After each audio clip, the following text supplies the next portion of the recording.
यज्जस्वभावं पचति विषयोनि पाशांस सर्वान् परिणामयेच्च सर्वमेतद् विश्वमधितिष्ठतेको गुणांश सर्वान् विनियोजयेच्च तद्वेद गुह्योपनिषत्सु गूढम् तद्ब्रह्म वेदते ब्रह्मयोनिम् यं पूर्वदेवा ऋषयः स तद्विदुस्तां तन्मयामृता ते भवन्ति। उपस्थित भाग्यवान श्रोता वृंद, भगवान की असीम महती कृपा से कल आपने परमात्मा देव की समस्त दिग्गमयी महिमा का श्रवण करते हुए अपने आप को परमात्मा प्रेम से भरा, आनंद से भरा, आनंदित हुए। कल बताया गया था कि जिस प्रकार से सूर्य गगन में विचरण करता हुआ समस्त दिशाओं को दैदीप्यमान करता है और अपने आप में उसमें अंधेरा नहीं है, और विशेषता बताई थी कि दीपक के नीचे भले अंधेरा रहता हो लेकिन सूर्य के नीचे अंधेरा भी नहीं रहता है, क्योंकि सूरज गगन में ऐसे ठहरा हुआ है कि उसका अंधेरे से संबंध ही नहीं है। इस प्रकार से जिसने इस महत्व को पहचाना है, समझा है, वो परमात्मा देव को बिल्कुल सूर्य की इसी महिमा के साथ तुलना करते हुए कहते हैं, परमात्मा देव भी अपने आप में भी दैदीप्यमान है और समस्त दिशाओं को दैदीप्यमान करते हैं। जो कुछ भी चराचर जगत में प्रकट होता है, स्थित रहता है, लय होता है, इन परमात्मा देव के प्रकाश में ही, परमात्मा देव के ज्ञान में ही, परमात्मा देव की उपस्थिति में ही, परमात्मा देव की सत्ता में ही ये सब लीला होती है। ऐसे परमात्मा देव जो जगत के बनने से पहले अकेले होते हैं और जगत में अनेक रूप धारण करके लीला करते हैं और अंत में सबको अपने में समेट कर अकेले रह जाते हैं, जो इन परमात्मा देव को जानते हैं, समझते हैं और जो जानते हैं कि एक ही परमात्मा सबको सबके स्वभाव में स्थिर रखता है, सबको सबकी गति में स्थित रखता है, सबको सबकी परिस्थिति में स्थिर रखता है, सबको सबके भोजन का यथा योग, यथा चाह, यथा स्वभाव प्रबंध करता है। ऐसी परम महिमा संपन्न परमात्मा देव को जो भी समझते हैं, जो भी प्यार करते हैं, जो भी उनका सामीप्य अनुभव करते हैं, उनका जीवन धन्य धन्य कृत्य कृत्य आनंद संयुक्त हो जाता है। जरा विचार कर देखिए, जिस प्रकार से सूर्य के धूप में आकर अपने तन को कोई खोल देवे तो सूर्य की धूप परिपूर्ण तन को प्रदीप्त कर देती है, वैसे ही परमात्मा प्रेम की धूप में अपने मन को खोल देवे, मन के सारे आवरण निवृत्त कर देवे और परमात्मा प्रेम की धूप में मन विराजमान हो जाए, परमात्मा की चर्चा से संयुक्त हो जाए, परमात्मा के मनन से संयुक्त हो जाए, परमात्मा के निधिध्यासन से संयुक्त हो जाए, तो उसका मन भी परमात्मा के रंग में ऐसा रंग जाता है कि परमात्मा के सिवाय कुछ भी नहीं सोचता।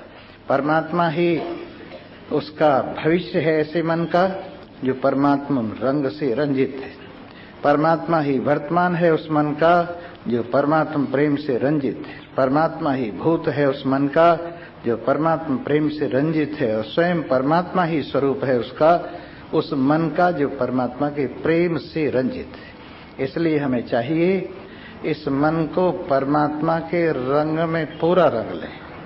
जिसका मन परमात्मा के रंग में पूरा रंग गया वो आनंदित हो उठा।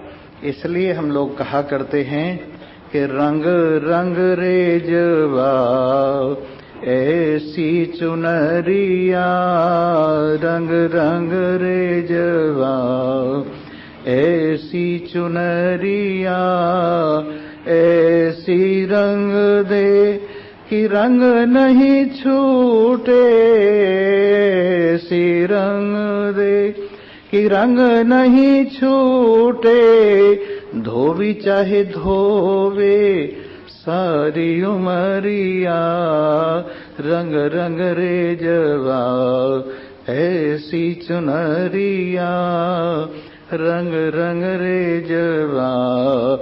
मेरे मन की चुनरी को हे सतगुरु देव, हे महान संत, हे महान आत्मवेत्ता, ऐसा रंग दे परमात्मा रंग में, आत्म रंग में ऐसा रंग दे, ऐसा मजीठी पक्का रंग दे कि चाहे परिस्थितियां दिन रात इसके ऊपर प्रहार करती रहें, लेकिन ये अपनी स्थिति से डावाडोल न होवे और अपने रंग में सदा चटकदार परमात्मा रंग में विराजमान रहता हुआ संसार में बिल्कुल असंग भाव से विराजमान रहे।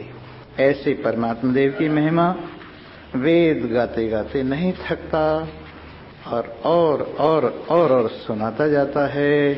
उन्हीं परमात्मा की आइए और महिमा श्रवण करते हैं। यच्च स्वभावं पचते विश्वयोनि, पाश्चांश सर्वान्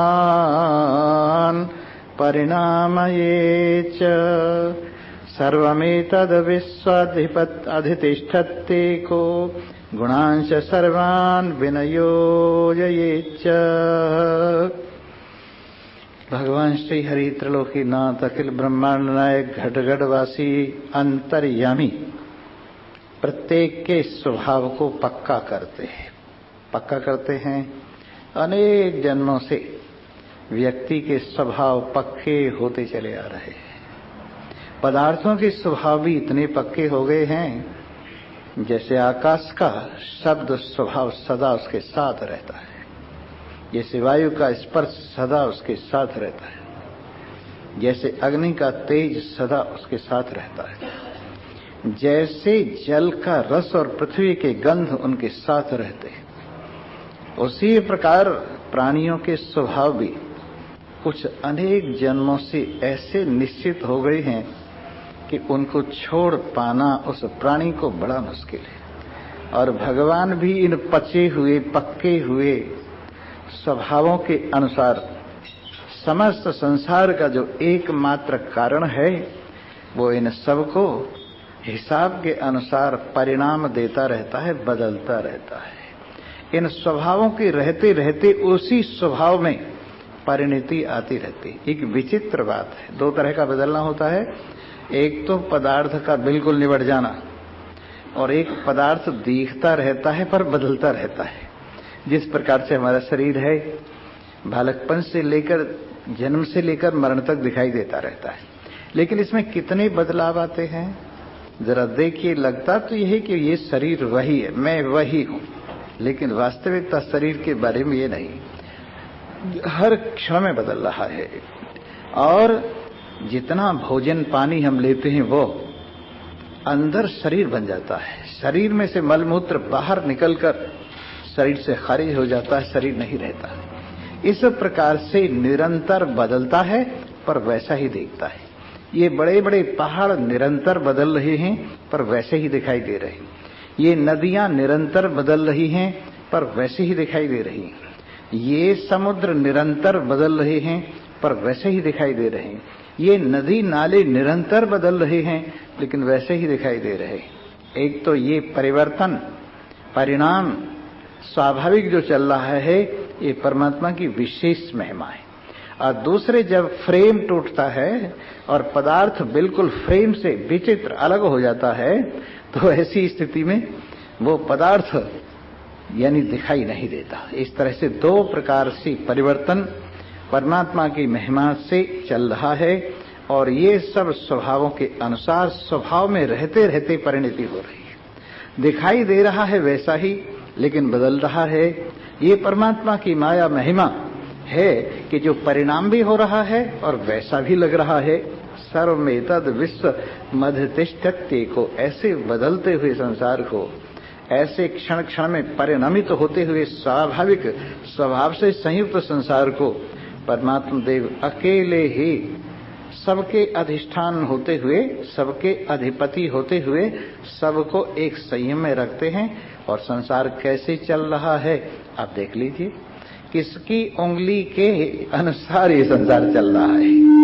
कौन इस समय चक्र को घुमा रहा है और कैसे समय चक्र के हिसाब से पदार्थ पैदा होते हैं, बड़े होते हैं, एक स्थिति में आते हैं, फिर घटने लगते हैं, बिल्कुल घटते हुए निबट जाते हैं। इस प्रकार ये काल चक्र परमात्मा देव की उंगली में घूमता हुआ सुदर्शन चक्र ही है। ये काल चक्र सुदर्शन चक्र है।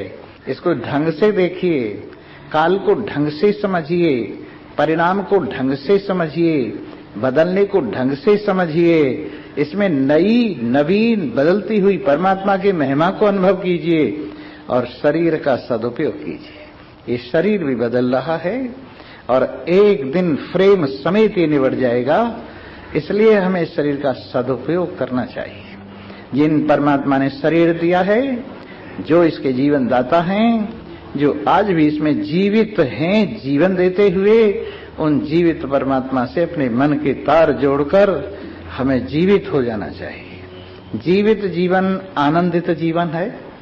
जीवित जीवन निरीह निरीक्ष जीवन है। जीवित जीवन दीनता से विरहित जीवन है। जीवित जीवन में परमात्मा की महिमा हर समय अनुभव की जाती रहती है और आदमी कभी भी अपने आप में दुख की घड़ी को नहीं आने देता है। आप हर वक्त अपने तार जोड़े रहिए परमात्मा से और देखिए आप सदा बाहर रहेंगे। शरीर बदलता रहेगा लेकिन आपके आनंद में फर्क नहीं आएगा। ज्ञानेन्द्रियां, कर्मेंद्रियां, प्राण अंतःकरण परिणाम को प्राप्त होते रहेंगे लेकिन आपका आनंद ज्यों का त्यों बना रहेगा अगर आपके तार परमात्मा के साथ जुड़े रहेंगे। आपका मन निरंतर इस रस का पान करता रहेगा तो आपके साथ में परमात्मा की महिमा सदा विराजमान रहेगी। भगवान को सदा अपने साथ रखना ये योग शास्त्र का एक महत्वपूर्ण अंग है। जब उन्होंने नियमों का वर्णन किया और नियमों का वर्णन करते हुए जब यम और नियम की चर्चा की तो उन्होंने नियमों में देखा शौच, संतोष, तप, ईश्वर प्रणिधान, स्वाध्याय, ईश्वर प्रणिधान, सदा ईश्वर की समीपता, सदा परमात्मा का साथ और सदा परमात्मा के गले में हाथ डालकर संसार में घूमिए। संसार दुख रूप है उनको जो परमात्मा को भूल गए। संसार दुख रूप है उनको जो परमात्मा का स्मरण नहीं करते। संसार दुख रूप है उनको जो भगवत चर्चा का आनंद नहीं लेते। लेकिन नित्य सत्संग कीजिए, नित्य सत्य के साथ जुड़े रहिए, नित्य सत्य को अपने जीवन में अनुभव कीजिए, नित्य ज्ञान की महिमा से दैदीप्यमान रहिए, नित्य आनंद के भाव से संयुक्त रहिए और आप देखेंगे कि आपका क्षण क्षण आनंद से भर गया है। प्रातः काल से लेकर श्रवण काल तक आप किस प्रकार से परमात्मा से जुड़े हुए आनंदित हो रहे हैं, मस्त हो रहे हैं। आपके जीवन से चिंताएं चली गई, आपके जीवन से शोक चला गया, आपके जीवन में मोह की घन घोर गठा अब नहीं रही है और आप आनंदित हो रहे हैं परमात्मा से तार जुड़े रहते हुए। और इन तार जोड़ने की विधाओं में सबसे बढ़िया चीज सत्संग है। आप अकेले में बैठ के भले भजन करें पर वो मजा नहीं आएगा जो सत्संग में आता है। स्वामी रामकृष्ण परमहंस कहा करते थे, भाई मैं तो तुम लोगों को इसलिए इकट्ठा करके सुनाता हूं कि मुझे ऐसे अकेले में मजा नहीं आता है। जैसे कोई चिलम पीने वाला होता है, अकेला चिलम पीने लगे तो मजा नहीं आता, पर फेर फेर के जब पीता है, ले भाई तू ले तू ले तू ले, तो चिलम पीने का मजा आ जाता है। वैसे ही अकेले में बैठे बैठे भगवान से मन के तार नहीं लगते हैं। कभी मन कहीं जाता है, कभी मन कहीं जाता है, लेकिन सत्संग में आकर सीधा भगवान में लगता है। सुनाने वाला इधर उधर जाने ही नहीं देगा, फौरन कहेगा ए क्या कर रहा है, इधर उधर मत देख, परमात्मा को देख, देखने वाले को देख। अगर देखना है और देखकर महिमा से संपन्न होना है तो परमात्मा को देख, भला वो इधर उधर देखने देगा। इसलिए सत्संग जैसी विधा परमात्मा से तार जोड़ने की और कोई विधि नहीं। अब आप देखिए, प्रातः काल में कीर्तन होता है, ये आपका भजन हो गया, बल्कि मैं तो ये कहूंगा आप घर से यहां तक आए, ये कर्म कांड पूरा हो गया। आपने यहां बैठकर कीर्तन किया, ये उपासना कांड पूरा हो गया। फिर आत्मज्ञान श्रवण किया, ये ज्ञान कांड पूरा हो गया। और आप तीनों कांडों को रोजाना पार कर जाते, कितना सौभाग्य है। पता नहीं क्यों हमें तो यही दिखता है परमात्मा ने पता नहीं कौन सा बैन लगा रखा है, कौन सा टैक्स लगा रखा है, यहाँ लोग आते क्यों नहीं? हा? उनका मन यहाँ आने को होता क्यों नहीं है? और आएंगे भी तो कोई कभी आ रहा है, कभी कोई आ रहा है, वो शौक नहीं है। जो शौक भगवान श्री कृष्ण ने अपनी मधुर मधुर बांसुरी बजाकर यमुना के किनारे शरद ऋतु की पूर्णिमा को गोपियों के लिए आह्वान किया और गोपियों को क्लीन स्वर बांसुरी में भरकर बजाकर बुलाया, तो गोपियों की हालत क्या हो गई? एक गोपी दूध दुह रही थी, दोहनी उसकी टांगों से गिर गई और दूध बिखर गया, वो भगवान की ओर दौड़ पड़ी। एक गोपी अपने बच्चे को दूध पिला रही थी, बच्चा जमीन में लुढ़क गया, वो भगवान की ओर दौड़ पड़ी। एक गोपी आंख में अंजन लगाने को थी, एक आंख में ही लगा कि भगवान की ओर दौड़ पड़ी बंसी के स्वर को सुनकर। एक गोपी कपड़े पहन रही थी, ऊपर के नीचे, नीचे के ऊपर पहन गए और वो दौड़ गई। इस प्रकार से सारी गोपियां जिस क्षण उन्होंने सुना आवाहन अपने प्रियतम का, उसी क्षण सब कुछ छोड़कर रास मंडल में आने के लिए दौड़ने लगी। एक गोपी का पति बड़ा ही हठी, बड़ा ही नास्तिक, बड़ा ही महामूर्ख था। उसने अपनी घरवाली को कमरे में बंद कर दिया और ताला लगाकर बैठ गया कि देखूं तू कैसे जाती है, मेरी अर्धांगिनी है, 7 फेरे मैंने लिए हैं तेरे साथ, मैं तुझे किसी के पास नहीं जाने दूंगा, पर पुरुष के पास भला कैसे जाने दूंगा। तो हाथ जोड़कर कमरे में बंद हुई हुई विनय कर रहे हैं, प्रभु वो पर पुरुष नहीं, वो सब पुरुष हैं, सबके हृदय में विराजमान हैं, सबके एकमात्र आत्मा हैं, उनसे मिलकर परिपूर्णता होती है, उनसे मिलकर संपूर्णता होती है, आनंद सदा बाहर रहता है। लेकिन एक न सुनी और ताला लगाकर बैठा रहा। तो उस समय अंदर से उसने कहा कि रति बाढ़ी मदन गोपाल सो, रति बाढ़ी मदन गोपाल सो, रति बाढ़ी मदन गोपाल सो, रति बाढ़ी मदन गोपाल सो, रति बाढ़ी मदन गोपाल सो। हा हा हरि ले जान देवो प्रभु, लगातार बजाते रहो और बीच में तोड़ो मत, ये काम मेरा है, उसको ताल जोड़ना। हा हा हरि लो जान देव प्रभु, हा हा हरि लो जान देव प्रभु, तेरे पग पर सत हो भाल सो, तेरे पग पर सत हो भाल सो, रति बाढ़ी मदन गोपाल सो, रति बाढ़ी मदन गोपाल सो। मूढ़पति पीछे पछितई हो, मूढ़पति पीछे पछितई हो, ये अंतिम भेंट है बाल सो, सूरदास तन त्याग के गोपी, सूरदास तन त्याग के गोपी, एक रूप भई नंदलाल सो, एक रूप भई नंदलाल सो, रति बाड़ी मदन गोपाल सो, रति बाड़ी मदन गोपाल सो।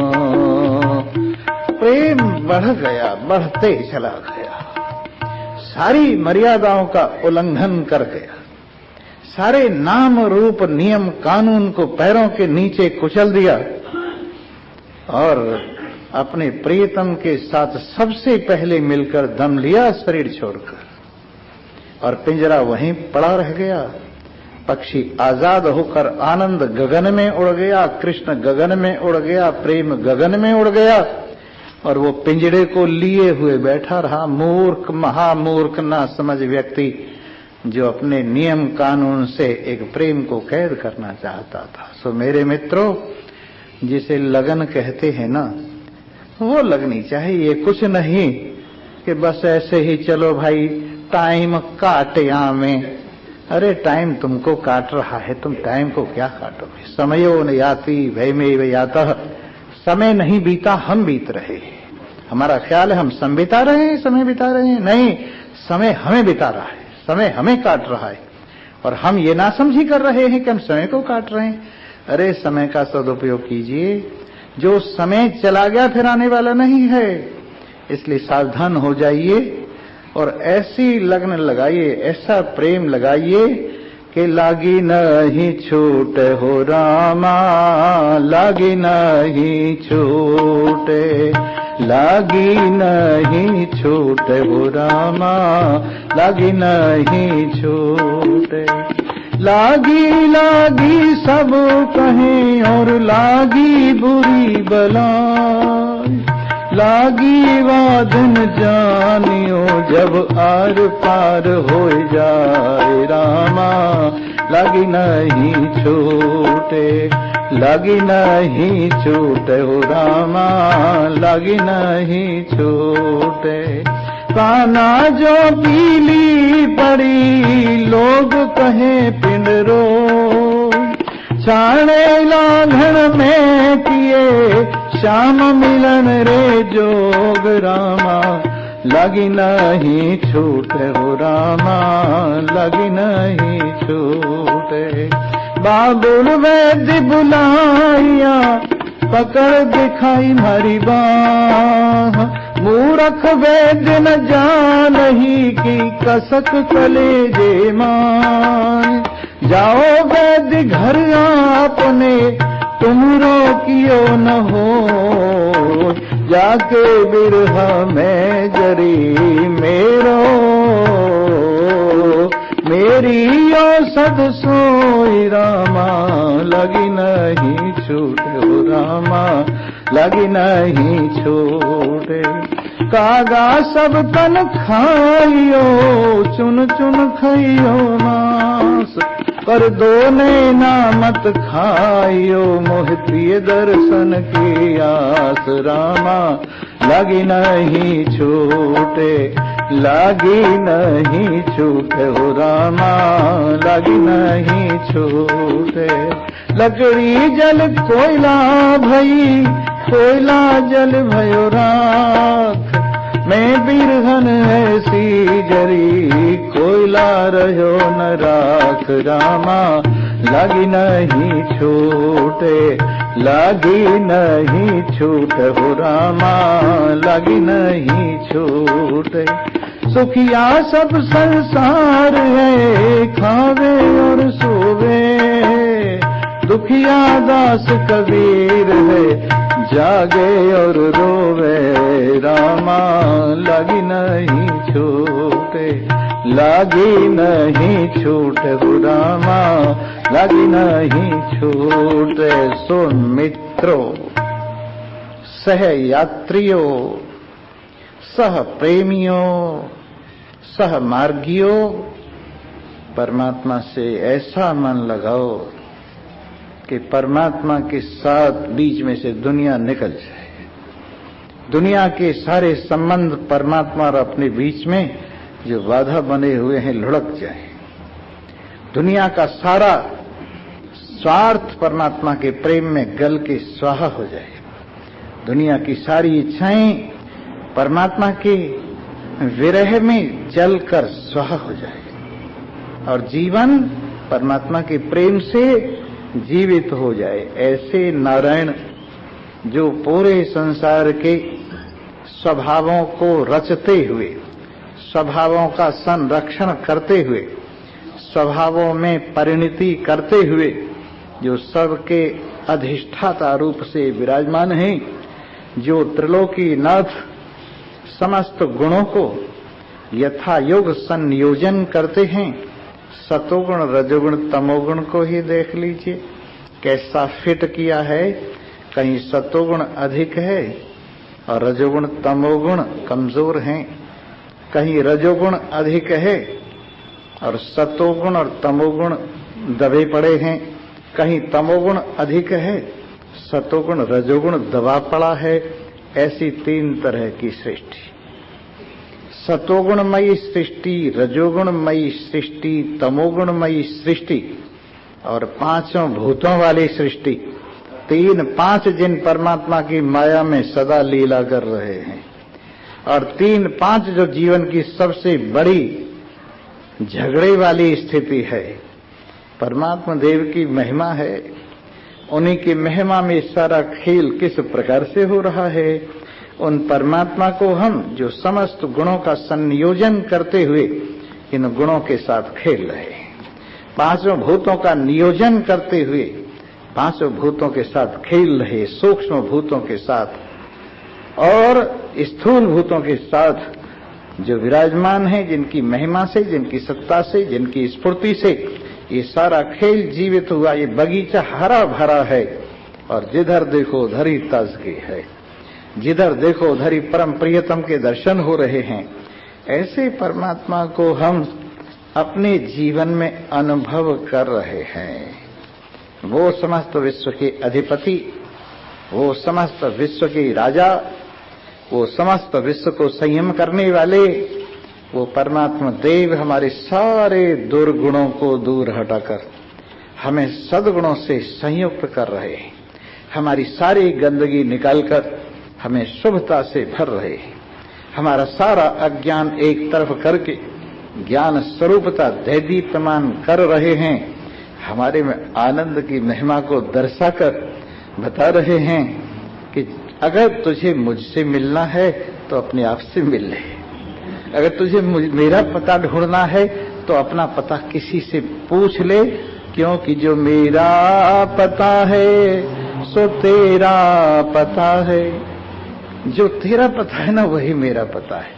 हम और हमारे यार एक बस्ती में रहते हैं, हम और हमारे यार एक बस्ती में रहते हैं।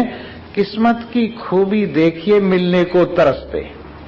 हम और हमारे यार एक बस्ती में बसते हैं, किस्मत की खूबी देखिए मिलने को तरसते। नंबर याद नहीं, गलियों में घूम गए मकान मिला ही नहीं। क्यों नहीं मिला? नंबर भूल गए। वैसे ही अगर आपको भगवान से मिलना है तो एक नंबर लगाइए। कौन सा नंबर लगाइए? क्यों भाई सोने वालों, सुन रहे हो? एक नंबर लगाइए भगवान के साथ और फिर देखिए भगवान से बात होती है। एक नंबर वैसे पुलिस वालों का भी होता है कहीं कहीं, एक नंबर अग्नि बुझाने वालों का भी होता है कहीं कहीं, पर वैसे दोनों बातें हैं भगवान में। अग्नि भी बुझा देते हैं, संरक्षण भी कर देते हैं और आपसे मिल भी लेते हैं। एक नंबर ऐसा है। बैठिए अपने आप में, विराजमान होइए अपने आप में, सब भूल जाइए। एक को याद रखिए, सब भूल जाइए, एक से नंबर लगाइए। और संसार से बनने वाला, संसार के पहले रहने वाला, संसार के बनने से पहले और संसार के निबटने के बाद, सारी गिनती एक से शुरू होती है। जरा गिनिए, 1 2 3 4 5 6 7 8 9 10 पे फिर एक हो जाता है। इसी तरह से 100 पे फिर एक हो जाता है, 1000 पे फिर एक हो जाता है, लाख पे, करोड़ पे एक ही रहता है, बाकी सब जीरो है। बाकी सब क्या है? जीरो है। जिस एक से संसार शुरू होता है जिस एक के साथ 0 10 गुनी हो जाती है, 100 गुनी, 1000 गुनी, लाख गुनी, करोड़ गुनी हो जाती है, ऐसा एक जिसके बिना सारी 0 0 हैं, जिसके बिना संसार कुछ भी नहीं, जिसके बिना शरीर कुछ भी नहीं, जिसके बिना प्राण कुछ भी नहीं है, ऐसा जिसका मूल्य वास्तविक मूल्य है और बाकी सबके मूल्य कल्पित हैं, ख्याली हैं, ऐसा एक अमूल्य पदार्थ सब मूल्यवानों को मूल्य देता हुआ, सब मूल्यवानों में मूल्य डालता हुआ, सब में सौंदर्य बरसाता हुआ नारायण, इन नारायण को अपने साथ अनुभव कीजिए और व्यर्थ जीवन क्यों गंवा रहे हैं। एक भी सांस निकल जाता है फिर वापस नहीं आता है। अरे जितना समय तुम दुनिया के साथ निकालते हो रुचि पूर्वक, परमात्मा के साथ उससे 10वां हिस्सा भी रुचि पूर्वक निकाल लो तो जीवन सफल हो जाए। न सही 100%, 10% ही सही। अगर 10% आपने अपने जीवन का भाग परमात्मा के साथ लगा दिया तो 90% भी सफल हो जाएगा। ये ऐसी जोरदार चीज है, थोड़ी सी भी भगवान कहते हैं मेरी ओर बढ़ाया हुआ एक कदम भी बहुत बड़ी चीज है। मेरी ओर बढ़ाया हुआ अल्प सा भाव भी विनाश से बचा लेता है। मेरी ओर बढ़ाया हुआ अल्प सा मन भी पाप से बचा लेता है। मेरी ओर अल्प सी बचाई हुई निगाह भी पाप से बचा लेती है। ऐसे परम कल्याण स्वरूप आनंद स्वरूप नारायण, अंतर्यामी घट घट वासी नारायण, रस स्वरूप नारायण, जरा प्रेम से उनकी चर्चा करके तो देखिए कभी। केवल मात्र जब मैं सत्संगियों को देखता हूं सरसार के पद पदांतर पर ही अटके पड़े हैं। उनको एक छोटी सी कुर्सी किसी सत्संग भवन में मिल जाए, उनको एक छोटी सी जगह किसी सत्संग की जगह पर मिल जाए तो फूले नहीं समाते। वैसे तो मिलती मिलाती नहीं, जबरदस्ती कुर्सियां रख लेते हैं लोग। पर चलो सही, कोई बात नहीं, फिर हो क्या गया उससे। अरे यहां आराम से ऐसे बैठिए, हनुमान जी कथा सुनने जाते हैं, किसी को पता नहीं लगता कहां बैठे हुए, किसी को पता नहीं लगता कब उठकर चले गए, किसी को पता नहीं लगता जाते सबसे बाद में, आते सबसे पहले। ये गुण हनुमान जी में है कि कथा में सबसे पहले आते हैं और सबसे बाद में जाते हैं और पूरी स्थिरता से सुनते हैं। अगर कोई ऐसा तुम्हारे में हो तो हनुमान है वो, पूछ वाला नहीं, भगवान का सेवक, समझे ना। पहले आता है और पीछे जाता है और वो यूं छछूंजल की तरह से कभी उठे कभी बैठे, कभी इधर गए कभी इधर गए। ऐसे लोगों को बताओ क्या दे दूं, जिनके बर्तन हिल रहे हैं उनमें क्या डाल दूं। पहले बर्तन तो ठीक करो, बर्तन ठीक है नहीं, स्वामी जी देना देना क्या दूं,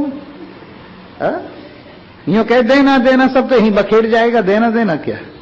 अरे एकाग्र चित्त होके जब सुने, छालनी में धार काढ़े, कर्मों को दोष दे, दूध निकाला है छलनी में, आटा छानने वाली में, और जब दूध बिल्कुल नहीं रहा, भाग की बात है स्वामी जी, गाय के नीचे बैठा भी, दूध निकाला भी, बिल्कुल नहीं मिला। अरे तूने पात्रता भी ठीक की अपनी, या वो छलनी ले रहा था आटा छानने वाली और उसमें दूध निकालने लगा, भला उसमें कहां से रुकता।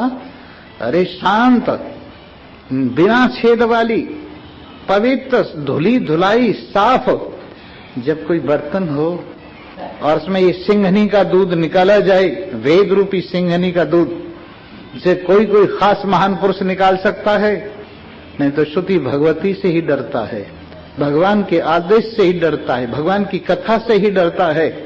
अब इस दूध को, सिंघनी के दूध को कोई सिंह शावक जब निकालता है और बढ़िया पात्र होता है, कहते सोने के पात्र में सिंघनी का दूध रुकता है, वैसे वो तो बात हमें पता नहीं, परंतु इतना जरूर है कि ये वेद रूपी श्रुति रूपी सिंघनी का दूध उसी अधिकारी में ठहरता है जिसके अंदर महान जिज्ञासा हो, मुमुक्षुता हो, जागृति हो और प्रमाद न हो, प्रमाद न हो, आलस्य न हो। संसार के मामले में तो बिल्कुल आलस्य नहीं करते हो। रेल छूटेगी 4:30 बजे, कोई भी 4 बजे से पीछे नहीं रहेगा, 4 बजे पहुंच जाएंगे। लेकिन सत्संग की रेल छूट जाती है और कौन सा कोई हमें पकड़नी है, कल को फिर पकड़ लेंगे, ये तो रेल रोज जाती है। ये हमारे अंदर जो प्रमाद है, प्रमाद ही हमारा शत्रु है। इसलिए जितना लगन संसार में है, अगर परमात्मा में उतनी लगन लगा देवे, एक पैसा खो जाता है नाली में हाथ डाल देता है, लेकिन सारी जिंदगी खो गई, इसके लिए कोई पश्चाताप नहीं किया। कोमल कोमल भगवान शंकराचार्य याद दिलवा रहे हैं कि भज गोविंदम गोविंदम भज मूढ़ मते, भज गोविंदम गोविंदम भज मूढ़ मते। प्राप्ते सन्निहते मरणे, नहीं रक्षति डूपिंग करणे, नहीं आसी रघुवर शरणे, करोषि यत्नम पर धन हरणे। भज गोविंदम गोविंदम भज मूढ़मते। दिनमपि रजनी सायं प्रातः, शिशिर वसन्तौ पुनरायात। कालः क्रीडति गच्छत्यायुः, तदपि न मुञ्चत्याशा वायुः। भज गोविंदम गोविंदम भज मूढ़मते। बालस्तावत् कर्मी बालस्तावद् क्रीडारक्त, तरुणस्तावत् तरुणी सक्त, वृद्धस्तावत् चिन्तामग्न, परे ब्रह्मणि कोऽपि न लग्न। भज गोविंदम गोविंदम भज मूढ़मते। कितना हमें समझाया है और बताया है संसार है क्या, स्वार्थ का है। जब तक आपको धन कमाने की शक्ति है, आपके घर में बड़ी पूजा होती है, लेकिन जिस दिन आपके शरीर में से धन कमाने की शक्ति गई और लिफाफे भर भर के घर में नहीं पहुंचे, फिर स्वागत होने वाला नहीं।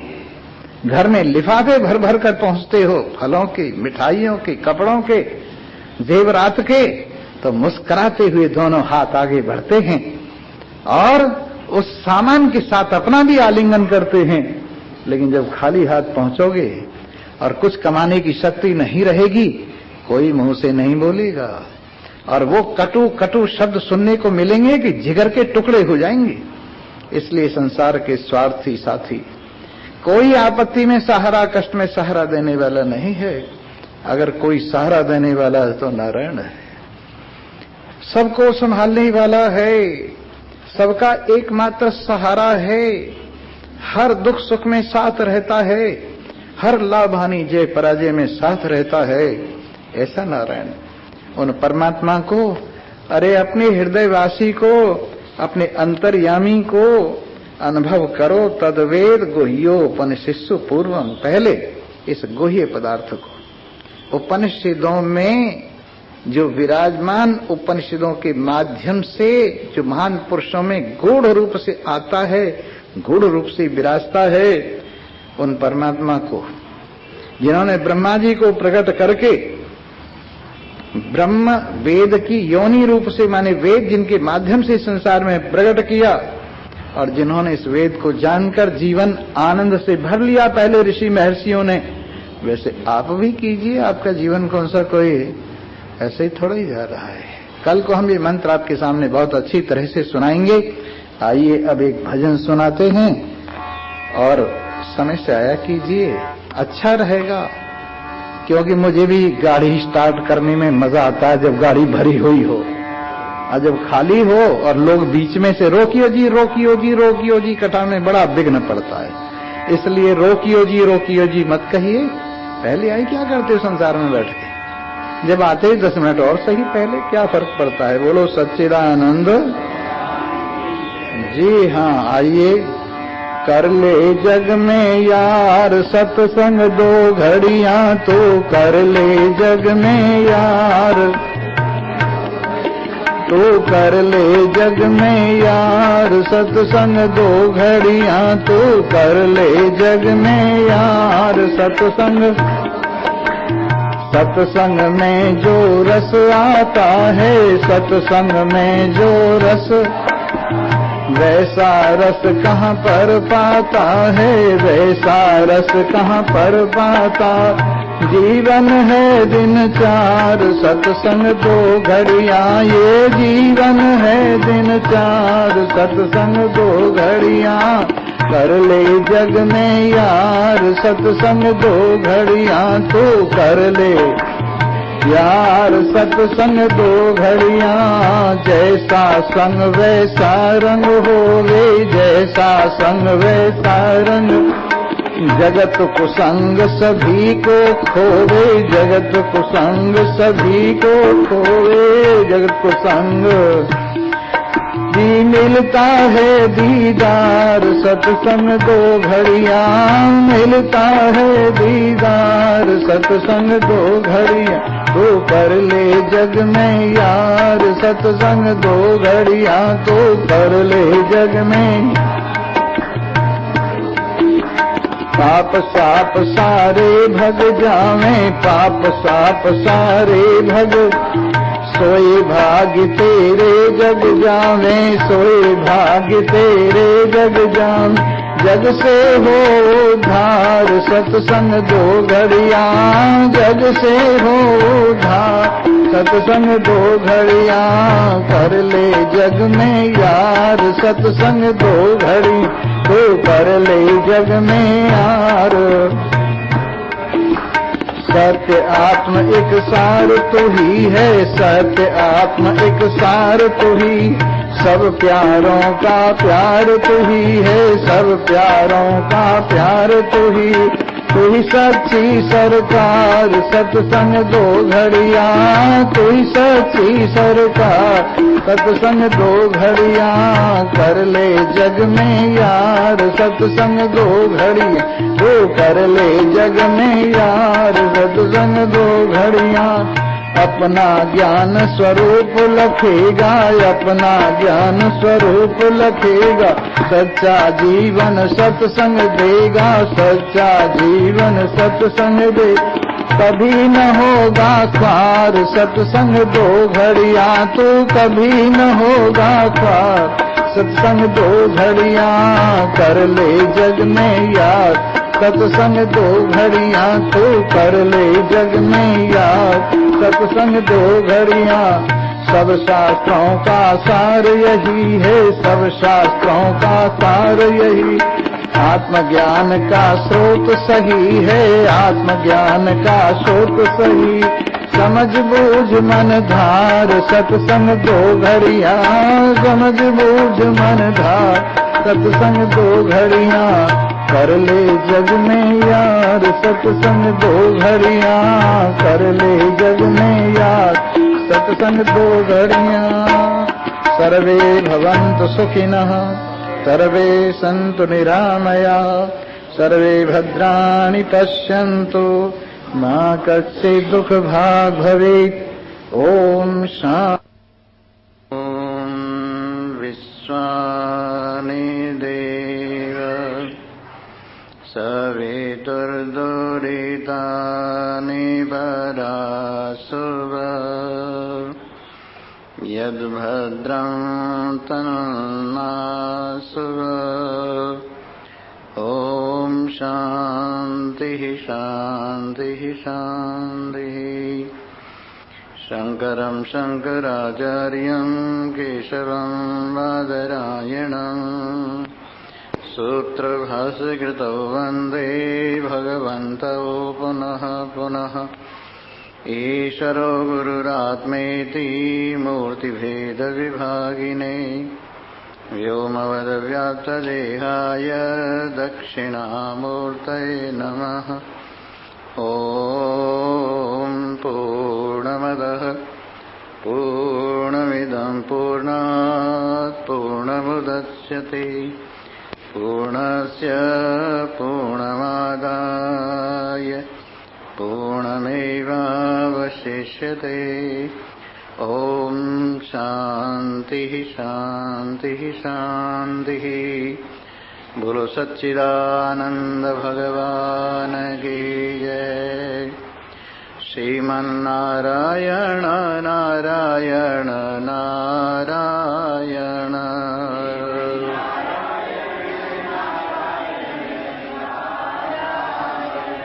भजमन्नारायण नारायण नारायण।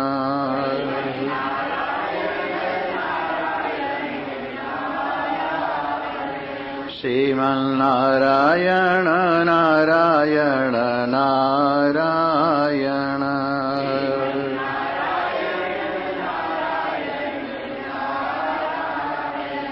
भजमन्नारायण नारायण नारायण।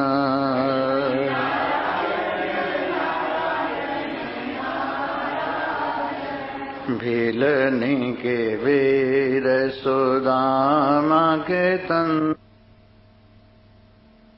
नारायण हरि रुचि रुचि। श्रीमन्नारायण नारायण नारायण। श्रीमन्नारायण भजमन्नारायण नारायण नारायण।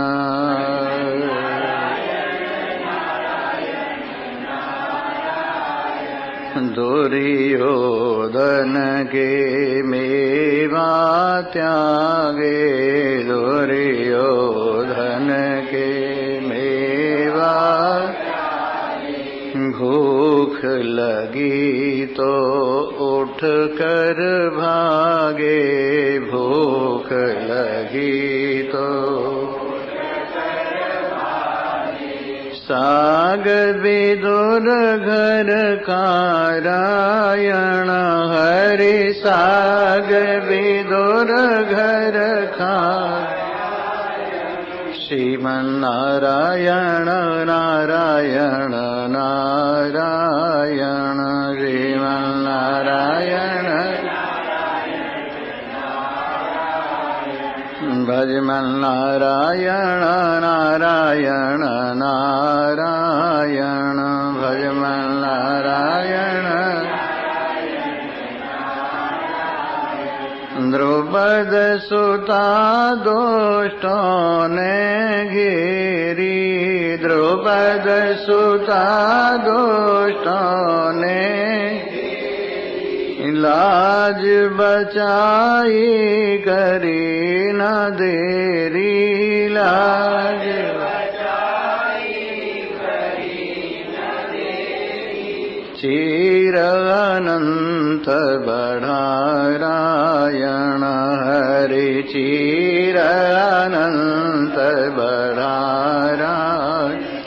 श्रीमन्नारायण नारायण नारायण। श्रीमन्नारायण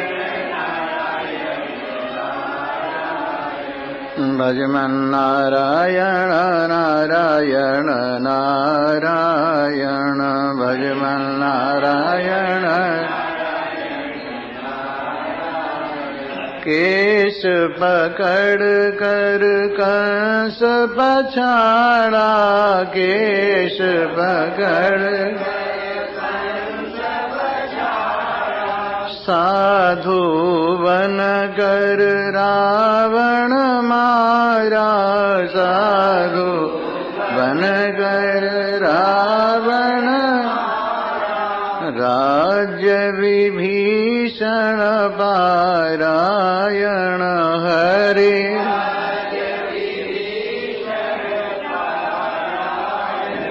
श्रीमन्नारायण नारायण नारायण। श्रीमन्नारायण नारायण। भजमन्नारायण नारायण नारायण। भजमन्नारायण। चारों वेद तुम्हारे गुण गावे, चारों वेद तुम्हारे गुण। नेति नेति सब शास्त्र बतावे, नेति नेति वाल्मीकि जी की रामायण, हरि वाल्मीकि जी की श्रीमन्नारायण नारायण नारायण, श्रीमन्नारायण नारायण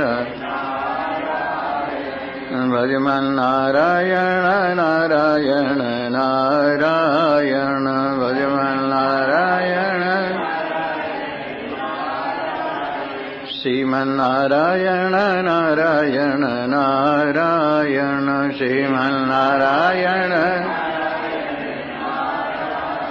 भजमन्नारायण नारायण नारायण भजमन्।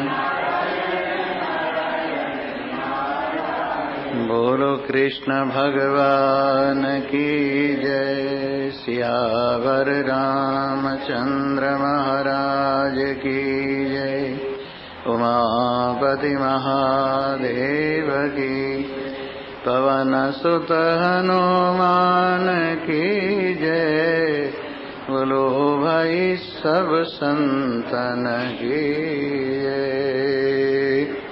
आप लोग जरा से आगे हो जाएं। गोविंदाय नमो नमः, श्री कृष्णाय वयं नमः,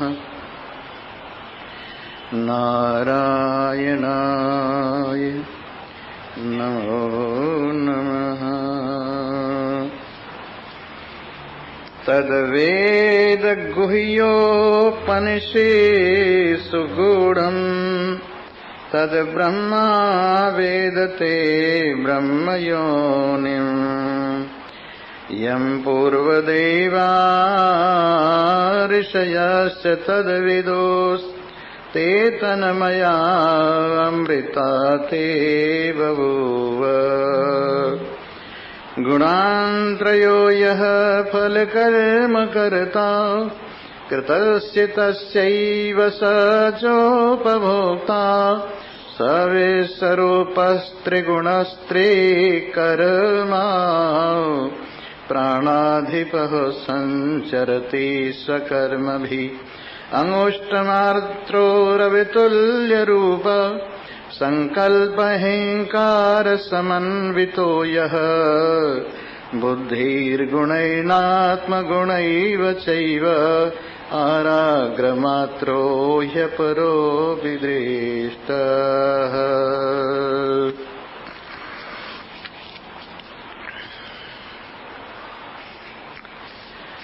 उपस्थित भाग्यवान श्रोता वृंद, ये कितने सौभाग्य की बात है कि हम उस अमृत का पान कर रहे हैं जो समस्त वेदों को निचोड़कर वेद के अंतिम भाग वेदांत में सन्निहित कर दिया गया है। जब भगवान श्री हरि ने समस्त वेदों को निचोड़ा तो उसमें से उपनिषद प्रकट हुआ, और उपनिषद को निचोड़ा तो उसमें से ओम प्रकट हुआ, और ओम से ही सारा विश्व प्रकट हुआ, ओम से ही सारा विश्व स्थित हुआ, ओम में ही सारा विश्व वापस चला गया। ऐसा ओम जो हमारा वास्तव में पहला वैदिक नाम है, परमात्मा का पहला वैदिक नाम ओम, जिसके माध्यम से पूरे संसार का और संसार के अधिपति दोनों का विवेचन होता है। जैसे ओम में 3 मात्राएं हैं, अकार उकार मकार। अकार मात्रा के द्वारा विराट और विश्व का अभिव्यक्तिकरण किया गया है। विराट क्या है? परमात्मा की ही विश्व व्यापिनी स्थूल महिमा जो अभिव्यक्त जागृत महिमा है वही विराट कहलाती है। और परमात्मा की ही व्यष्टि जो स्थूल शरीर रूपी महिमा है, जो जीव की महिमा कही जाती है, वही विश्व कहलाती है। यदि हम ये उकार के अंदर दोनों चीजें आ जाती हैं, विराट भी और विश्व भी। जैसे एक सागर होता है और एक बूंद होती है, दोनों एक ही बात है, वैसे ही सिंधु की तरह से विराट है और बिंदु की तरह से विश्व है। इसको हम यदि विश्व का ही वर्णन कर लेने तो विराट का वर्णन हो जाता है। जैसे विश्व का वर्णन किया गया, जागृत अवस्था, 19 मुख, 7 अंग, स्थूल पदार्थों का भोग और बहिर्मुख स्थिति, ये जागृत अवस्था विश्व और इसका अभिमानी चेतन दोनों मिलकर के विश्व कहलाते हैं। इसी प्रकार इसका समष्टि रूप विराट कहलाता है। स्थूल संसार और अभिव्यक्ति रूपी जागृति और इसका अभिमानी चेतन मिलकर विराट कहलाता है। ये आकार मात्रा के द्वारा अभिव्यक्त कर दिया गया है विराट और विश्व। इसके बाद ओम की उकार मात्रा है और उकार मात्रा में स्वप्नावस्था है। और स्वप्नावस्था में जो समष्टि चेतन है, जो सूक्ष्म समष्टि संसार का अधिपति है, वो और चेतन मिलकर के हिरण्यगर्भ कहलाता है। सूक्ष्म जगत और उसका अभिमानी चेतन, स्वप्नावस्था, इनको मिला दिया जाए तो हिरण्यगर्भ कहलाता है। और सूक्ष्म शरीर, 19 मुख, 7 अंग, अंतर्मुखी वृत्ति, ये स्वप्नावस्था वाली स्थिति और इसका अभिमानी चेतन दोनों को व्यष्टि रूप से मिला दिया जाए तो ये तेजस कहलाता है। तेजस और हिरण्यगर्भ सिंधु बिंदु की तरह से एक ही हैं और दोनों का अभिव्यक्तिकरण ओकार के द्वारा होता है। देखिए, ओकार के अंदर एक विशेष बात रहे, ओ माने उभय, जिसमें जागृत के भी धर्म हैं और सुषुप्ति के भी धर्म हैं, दोनों धर्म मिले हुए हैं। इसलिए इसमें उभय को वर्णन करने के कारण ये ओ कहलाता है। यानी स्वप्नावस्था में न तो सुषुप्ति होती है केवल, न जागृत होती है केवल, दोनों से मिली जुली स्थिति होती है। कुछ सुषुप्ति वाले धर्म होते हैं, कुछ जागृत वाले धर्म होते हैं, इसलिए इसको उभय स्थिति वाली होने से ओकार कहा जाता है। तो ओकार के द्वारा सूक्ष्म जगत और सूक्ष्म जगत का अभिमानी चेतन दोनों मिलकर के हिरण्यगर्भ कहलाता है और सूक्ष्म शरीर और सूक्ष्म शरीर का अभिमानी चेतन तेजस कहलाता है। ये हिरण्यगर्भ और तेजस दोनों ओकार के द्वारा अभिव्यक्त किए गए। इसके बाद कारण जगत रूप माया और माया का अधिपति ईश्वर दोनों मिलकर के ये ईश्वर कहलाता है। और इसके बाद में जो कारण शरीर है अविद्या और उसका अभिमानी चेतन प्राज्ञ, ये ईश्वर और प्राज्ञ, ये दोनों अवस्थाएं मकार के द्वारा कही जाती। जैसे ओम, देखिए कितना अच्छा शब्द है, यानी जो कुछ बाहर है वो मैं, सो आई एम, इसको ओम के द्वारा अभिव्यक्त किया गया है। तो ये तीनों अवस्थाएं हुई, तीनों मात्राएं हुई, और ये तीनों अवस्थाएं और तीनों मात्राएं जिसमें कल्पित हैं वो शुद्ध चेतन अमात्रिक पदार्थ है, जिसको कहीं कहीं बिंदु कहते हैं, बिंदु संयुक्त ओम। तो वहां बिंदु, इसको अमात्रिक पदार्थ को कहा जाता है। इस प्रकार ओम के द्वारा परिपूर्ण जगत का वर्णन, स्थूल जगत, स्थूल शरीर, सूक्ष्म जगत, सूक्ष्म शरीर, कारण जगत, कारण शरीर और इनके अभिमानी चेतन सभी ओम के द्वारा और परम शुद्ध चेतन ये ओम के द्वारा अनिर्वचनीय भाव से और वचनीय भाव से वर्णन किए जाते हैं। ऐसा ओम, ओम, जो सब में ऐसे करके बोल रहा है, ओम ओम, वही मैं हूँ, वही मैं हूँ। श्वासों के साथ मिलकर जो बार बार सोहम सोहम सोहम इस प्रकार जो अभिव्यक्त हो रहा है, ऐसा नारायण शुद्ध सच्चिदानंद ब्रह्म ये उपनिषदों में छिपा हुआ है। वेद का सार वेदांत, वेदानाम सारः, वेदानाम अंतिम भागः, वेदानाम शिरोभागः, जो वेदों का शीर्ष स्थल है उपनिषद, उनमें छिपा हुआ है। छिपा हुआ क्यों है? महान पुरुष बताते हैं तभी पता लगता है। हर चीज भगवान ने एक खास ढंग से पैकिंग में उपस्थित की है।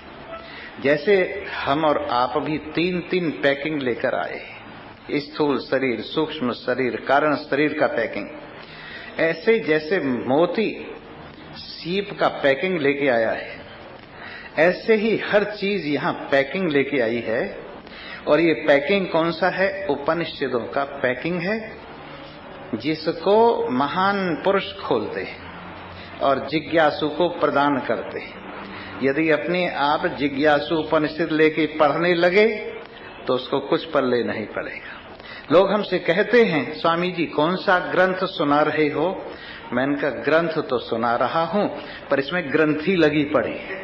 जब तक कोई महान पुरुष नहीं सुनाएगा तब तक वो ग्रंथी खुलने वाली नहीं है। ये ऐसा ग्रंथ है कि आप घर पर ले जाके अकेले पढ़ो तो इसको ग्रंथी लग जाती है, ऐसा ये ग्रंथ है।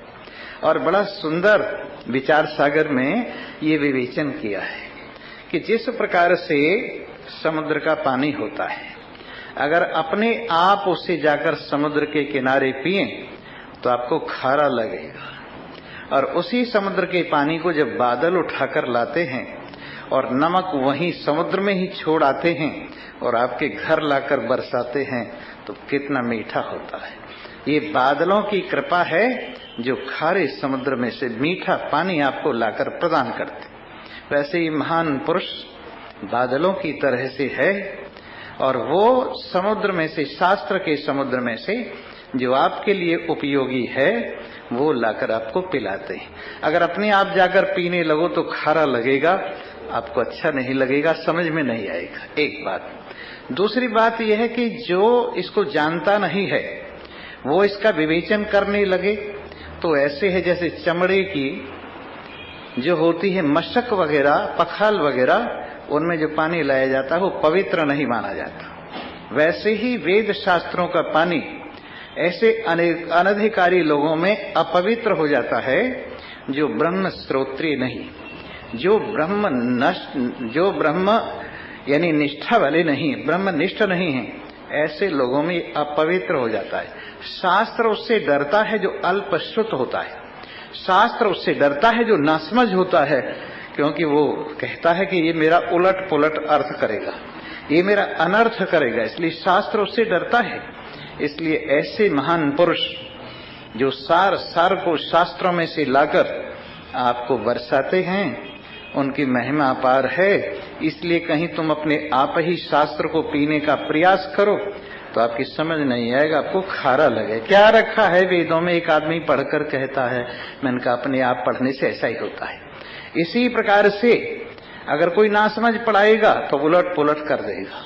इसलिए किसी महान पुरुष की कृपा हो जो ब्रह्मनिष्ठ ब्रह्म श्रोत्रिय हो, तभी शास्त्र अच्छा जो फल देना चाहिए वो फल प्रदान करता है। मेरे मित्रों, ये सौभाग्य की बात है।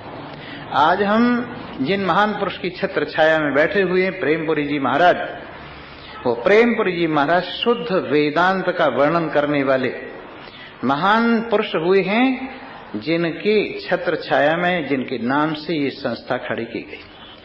और अनेकानेक संत यहाँ पर वेदांत का विवेचन करने वाले, जैसे स्वामी जी अखंडानंद जी का रोज आप सुनते हो, और भी बहुत से संत आए और उन्होंने यहाँ वेदांत का प्रचार किया। लेकिन समय की मार ऐसी है कि जो गंगा जी परम शुद्ध पर्वतों से निकलती है, वो आगे चल के नदी नाले मिलकर वो भी मैली जैसी हो जाती है। वैसे ही अब यहाँ भी तरह तरह की बातें प्रवेश कर गई हैं, और जो वेदांत शुद्ध वेदांत है उसके कहने वाले लोग बहुत कम आते हैं। उसके सुनने वाले भी धीरे धीरे पता नहीं क्यों बहकाए जाकर पता नहीं कहां कहां भागते फिरते हैं। और वो वेदांत जो शुद्ध वेदांत है, चिदानंद रूप शिवोहम शिवोहम, वो बड़े भाग्य से प्राप्त होता है और बड़े भाग्य से समझा जाता है। यूं तो कोई भी वक्ता यहाँ खड़े होकर, कोई भी वर्कर यहाँ खड़े होकर, कोई भी कार्यकर्ता खड़े होकर कहता नहीं ये इतना वहां वेदांत तब सुनाया जाता, तब सुनाया जाता, तब सुनाया जाता, ये छोड़िए। मैं कहता हूं पूर्ण रूप से सुनाया जाना चाहिए, क्योंकि ये संस्था परिपूर्ण वेदांत को समर्पित होने के नाते, इसके अधिष्ठाता परिपूर्ण वेदांती होने के नाते यहाँ पर वेदांत की विशेष व्याख्या होनी चाहिए। वहां पर और दुनिया भर की पता नहीं कहां कहां की बातें आकर घुसड़ गई हैं। मैं उनका विशेष विवेचन नहीं करना चाहता, आपकी संस्था है, आप जाने। लेकिन कम से कम ये जरूर मैं कहूंगा कि इस समय की बात है, नहीं तो वेदांत के सुनने वाले और सुनाने वाले वही यहाँ की शोभा है। और इधर उधर घुमाने वाले, कभी बस भर के वहां ले गए, कभी गाड़ी भर के वहां ले गए, यहाँ की शोभा को उल्टा गड़बड़ी करने वाले लोग सचमुच इस संस्था के लिए कोई विशेष उपयोगी नहीं है। और ये बात बाद में समझ में आएगी, अभी धीरे धीरे समझ में नहीं आएगी। सो मेरे मित्रों, इस वेदांत को सुनने वाले सौभाग्यवान हैं, सुनाने वाले सौभाग्यवान हैं। इसमें शरीर की विशेष प्रक्रिया नहीं, इसमें भाग दौड़ के लिए विशेष स्थान नहीं, इसके अंदर स्थिर शरीर वाले होकर, जिसको कहा स्थिरम सुखम आसनम, सुख पूर्वक स्थिरता पूर्वक जिस आसन में ध्यान किया जा सके, जिस आसन में श्रवण किया जा सके, ऐसा आसन का उपयोग होना चाहिए। भाग दौड़ की इसमें जरूरत नहीं है। आराम से बैठिए और फिर महान पुरुष कृपा करके जो सुनाते हैं ध्यान से सुनिए। वो कहते हैं तेरे सिवाय और जो कुछ है सब तेरा ख्याल है। हक बात को लेकिन मैं छिपा के नहीं रखता, तू है, तेरे सिवाय जो कुछ है नहीं है, केवल तू है। तेरी सत्ता के सिवाय जो कुछ सत्ता है कल्पित है, तेरे सिवाय जो कुछ है तेरा ख्याल है। अगर तू इस बात को समझ जाए तो उस छाया का पीछा न करे। जो अपने को छोड़कर अपनी छाया का पीछा कर रहे हैं, जो अपने को छोड़कर अपने ख्याल के पीछे भाग रहे हैं, जो वास्तविकता को छोड़कर इस दृश्य के पीछे भाग रहे हैं, जो दृष्टा को छोड़ करके इस प्रपंच को ही सब कुछ मान रहे हैं, ऐसे लोग केवल मात्र इस भव सागर में भटक रहे। लेकिन ये गूढ़ तत्व जो उपनिषदों में भी छिपा हुआ है, और महान पुरुष कृपा करके उपनिषदों का पर्दा खोलते हैं, और उपनिषदों के पर्दे से जब ये अपने स्वरूप में प्रकट होता है तत्व, तो आनंद हो जाता है। कहते हैं तद ब्रह्मा वेदते ब्रह्म योनिम, सबसे पहले ब्रह्मा जी ने ब्रह्म योनिम, जिससे वेद प्रकट हुआ है, ब्रह्म का जो योनि है, जिससे ज्ञान प्रकट हुआ है, जो ज्ञान का प्रकटन स्थल है, ऐसे ज्ञान स्वरूप नारायण को सबसे पहले ब्रह्मा जी ने जाना। ब्रह्मा जी ने प्रकट होकर, श्रीमद् भागवत में भी आता है, खिन्न से हुए ब्रह्मा जी कि मैं इतने बड़े काम को कैसे करूंगा, इतनी बड़ी सृष्टि को कैसे बनाऊंगा। तो उस समय 4 श्लोकों में भागवत सुनाई। ब्रह्मा जी को अंतर्यामी हृदय स्वामी निज आत्मदेव ने और बताया संसार के बनने से पहले एक सिर्फ शुद्ध चेतन ही होता है। संसार के रूप में भी कुछ बनता नहीं है, केवल कल्पना होती है, अन्यथा तो सब कुछ एक शुद्ध चेतन ही होता है। संसार की निवृत्ति के बाद भी एक शुद्ध चेतन ही रहता है। ये जानकर बनना केवल संकल्प मात्र है, बनना केवल भासमान मात्र है, ऐसा समझकर इसका बोझ कि मैं बनाने वाला हूं अपने सिर पर लेना ही नहीं चाहिए। अपने आप बन रहा है मेरी सत्ता से, अपने आप बढ़ रहा है मेरी सत्ता से, अपने आप निबट रहा है मेरी सत्ता से, ये सोचकर निश्चिंत रहना चाहिए। केवल मैं ही हूं ऐसा सदा ध्यान में रखना चाहिए। ये 4 श्लोकों में श्रीमद् भागवत में ब्रह्मा जी ने समझा, और जब ब्रह्मा जी ने इस रहस्य को समझा तो उनके लिए संसार बोझ नहीं रह गया, एक खेल हो गया। जैसे ज्ञानवानों के लिए संसार खेल है, नासमझों के लिए जेल है, वैसे ही ब्रह्मा जी के लिए संसार बंधन नहीं रह गया। उन्हें नित्य ही अपने स्वरूप नारायण में उपस्थिति रहती है और संसार का खेल दसते हुए भी असंग रहते हैं। ऐसे ब्रह्मा जी जिन्होंने सबसे पहले इस वास्तविकता को अनुभव किया और अपने आनंद में विराजमान हुए। अपनी महिमा में विराजमान हुए। संसार के बनने से उनको कोई फर्क नहीं पड़ा, संसार को पालने से उनको कोई फर्क नहीं पड़ा, संसार की निवृत्ति से उनको कोई फर्क नहीं पड़ा, और वो निर्विकार नारायण अपने आप में इस लीला को देखते रहे। अरे तू अपनी महिमा को समझ, ये करोड़ों ब्रह्मांड तेरे कल्पित अंश में निवास करते, तू इतना महान है कि सारे जगत में विराजमान रहता हो भी सदा 10 अंगुल ऊपर रहता है। 5 ज्ञानेन्द्रियों में जगत, 5 कर्मेंद्रियों में जगत, ये 10 प्रकार का जो जगत है, जो कर्म रूप और ज्ञान रूप जगत है, इससे तू 10 अंगुल ऊपर रहता है। इसमें रहता हुआ भी तू अछूता रहता है, इसमें रहता हुआ भी तू असंग रहता है। ऐसे अपनी महिमा को यदि समझे तो तुझे अपने आप को पवित्र करने के लिए कहीं दौड़ भाग करने की जरूरत नहीं।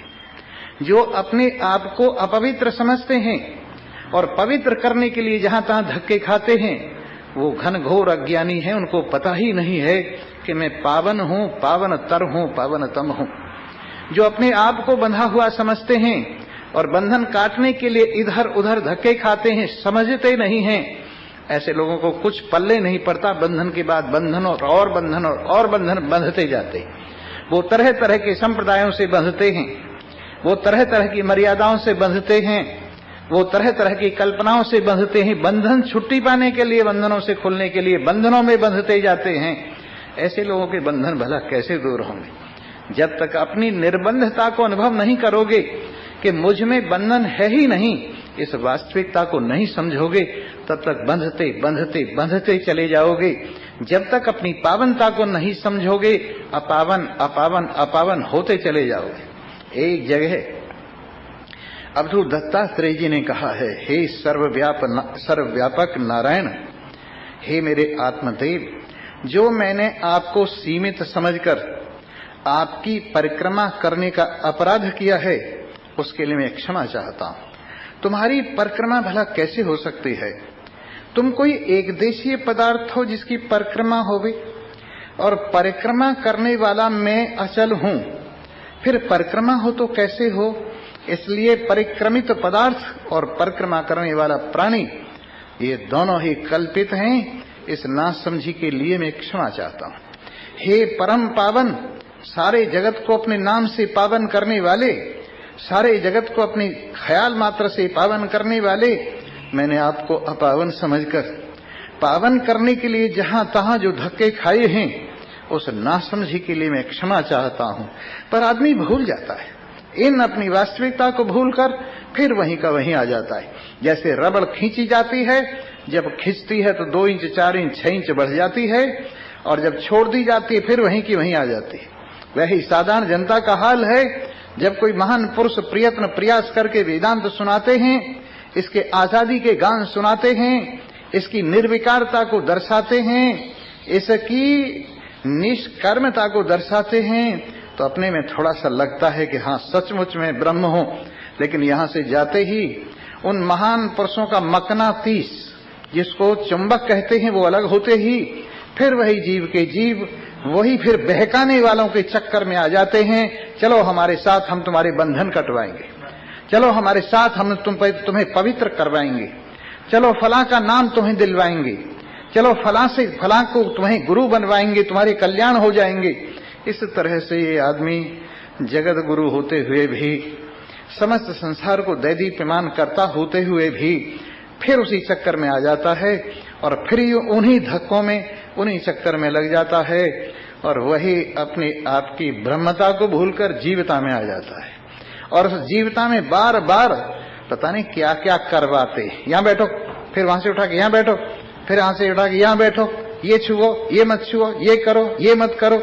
बेचारे को इतना परेशान करते हैं, और ये नासमझी बस ये समझता है मैं बहुत बड़ा काम कर रहा हूं, और कुछ नहीं कर रहा। ख्याल है इसका, कुछ नहीं कर रहा है। करने के लिए है क्या? बाकी करके तुम किसे पाओगे?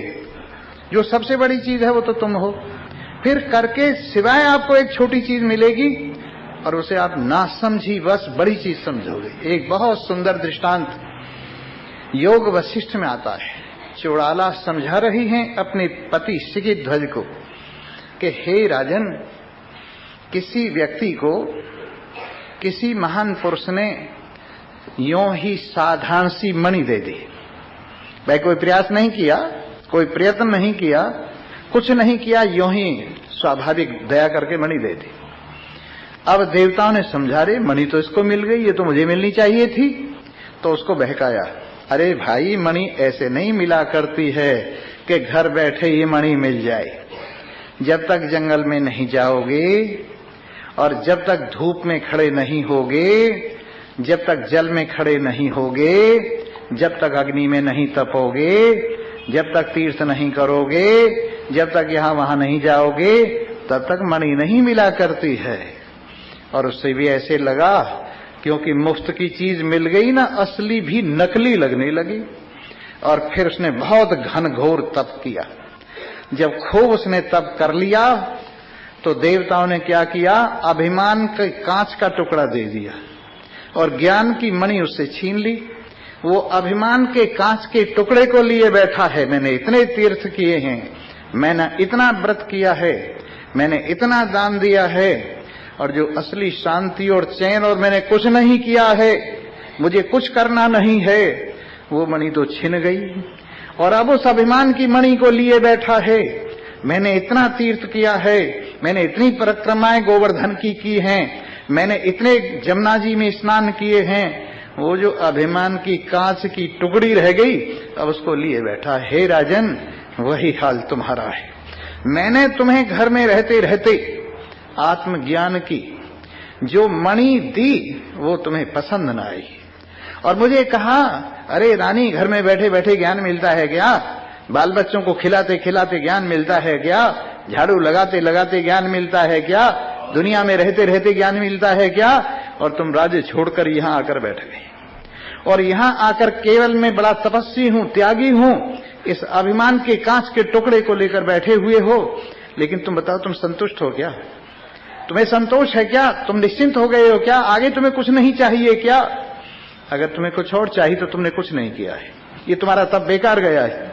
अगर तुमने कुछ किया है तो समझ लो कि मुझे कुछ नहीं चाहिए, और वो चीज राज्य में रहते रहते मिल रही थी, वो बात मैं तुम्हें बता रही थी कि तुम निश्चिंत नारायण हो। तब जाके राजा की समझ में वो बात आई, और उसने कहा, ठीक है। और उन्होंने अपने आप को प्रकट किया, मैं तुम्हारी रानी ही तुम्हारा कल्याण करने के लिए तुम्हारे पीछे पड़ी हुई हूं। मैं ही ब्रह्मचारी बनकर के तुम्हारे यहां आश्रम में कई चक्कर लगाए हैं, मैं ही नारद का बेटा बनके, या मैं ही और तरह तरह के तप का रूप धारण करके यहां आई हूं तुम्हारा कल्याण करने के लिए। तो उसने कहा, तुम मेरी गुरु हो अब, और मैं तुम्हें एक ओर तो अपनी पत्नी भी समझता हूं और दूसरी ओर मेरी गुरु भी हो, मैं तुम्हें नमस्कार करता हूं। तो कहने का तात्पर्य यह है कि आदमी इस चक्कर में जो वास्तविकता है उसको फेंक देता है। मैं यहां लोगों को देखता हूं, कोई ना कोई बहका ले जाता है, कोई ना कोई बहका देता है, और बहक करके वेदांत की ऐसी सुंदर कथा जो अपने आप में संतुष्टि प्रदान करती है, उससे बहका कर पता नहीं कहां जाड़ी में धक्के खिलवा रहे। और इसलिए कि कहीं स्वामी जी के सुनने वाले ज्यादा न हो जाए। स्वामी जी को क्या फर्क है, स्वामी जी के सुनने वाले थोड़े हो तब स्वामी जी, और न सुनने वाला कोई हो तब स्वामी जी। लेकिन वास्तविकता यह है कि उन लोगों को बड़ा नुकसान होता है जो लोग इस वास्तविकता को छोड़कर उसी चक्कर में पड़कर यहां दौड़ यहां भाग, बिस्तरे उठाए हुए फिर रहे हैं, जाड़े में मर रहे हैं, कष्ट पर कष्ट उठा रहे हैं, और जो सरलता और सीधी पूर्वक बात बताई जानी चाहिए वो स्थिरता उनमें नहीं। एक जिज्ञासु को स्थिर होना चाहिए, सुनने के लिए स्थिर होना चाहिए। सबसे बड़ा तीर्थ ज्ञान है, ज्ञान के समान दुनिया में कोई पवित्र नहीं है। भगवान ने कहा, ज्ञान सदृशम यह पवित्रम नहीं विद्यते। गीता में भगवान कहते हैं कि ज्ञान के समान दुनिया में कोई पवित्र वस्तु नहीं। शरीर को शायद कोई चीज पवित्र कर देती हो, वैसे तो शरीर स्वभाव से अपवित्र है। इसमें पवित्रता क्या आएगी? काम चलाऊ, ऊपर से झाड़ू सा लगा लिया जाए, बस इतना ही है। नहीं तो शरीर स्वयं अपवित्र है, अपवित्रता से प्रकट होता है, अपवित्रता से जीवित रहता है, मरकर अपवित्रता में चला जाता है। इसमें थोड़ी पवित्रता है तो नारायण की वजह से है, इसमें जो थोड़ा सा चमक है वो नारायण की वजह से है। उस नारायण को तो तुम भूले बैठे हो, और इसी शरीर को लिए लिए चक्कर मार रहे हो, इसी शरीर की रामलीला दिखा रहे हो, और इसी शरीर के कर्तृत्व को अपना कर्तृत्व समझ रहे हो। इसलिए मेरे मित्रों, क्यों बेकार मिट्टी में नहाते फिर रहे हो? क्यों कबाड़े में अपने आप को खोते फिर रहे हो? क्यों बेकार अपने स्वरूप को छोड़कर, अपनी आनंद स्वरूपता को छोड़कर आनंदाभास मात्र में चक्कर लगाते फिर रही हो? अगर आप इसको अपने में समझ लेते तो ये पूर्व देवा ऋष्यश्च तद विदुः, जिन ऋषियों ने और देवताओं ने जो पहले हुए हैं इस तत्व को समझा है, इस तत्व को जाना है। किस तरह से जाना है? अहम ब्रह्मास्मि, इस भाव से जाना है। चिदानंद रूपः शिवोहम शिवोहम, इस भाव से जाना है। मैं निर्विकार नारायण हूं, न मेरा जन्म है न मेरा मरण है, न मुझ में बालकपन है, न मुझ में जवानी है, न मुझ में बुढ़ापा है, न मुझ में रोग है, न मुझ में शोक है। मुझ में ये सब कल्पना कुछ भी तो नहीं है। अहम निर्विकल्पो, पढ़ते हो, पढ़ के छोड़ देते हो, लेकिन वो निर्विकल्पता अपने में अनुभव नहीं करते कि मन के सारे ख्यालों से मैं अछूता हूं, न मोही हूं, न कामी हूं, न क्रोधी हूं, न लोभी हूं, न रागवान हूं, न द्वेषवान हूं। निर्विकल्प का अर्थ ये है। अहम निर्विकल्पो निराकार रूपो, मेरा कोई आकार नहीं। आकार 5 भूतों की चंदे की चौपाल का है। मुझ आत्मा का कौन सा आकार है? न काला है, न पीला है, न लंबा है, न ठिगना है, न मोटा है। इन सब चीजों का बाध करके जैसे 6 श्लोक भगवान शंकराचार्य ने लिखे, कि 10 श्लोकी और लिखी है। उस 10 श्लोकी में सारी कल्पनाओं का बाध करके कहा है, तदेको वशिष्टः शिवः केवलोहम। तदेको वशिष्टः, जिसमें लंबापन नहीं है, जिसमें ठिगनापन नहीं, जिसमें गोरापन नहीं है, जिसमें कालापन नहीं है, जिसमें मोटापन नहीं है, जिसमें पतलापन नहीं है, जिसमें स्त्री पुरुष नपुंसक कुछ भी नहीं है।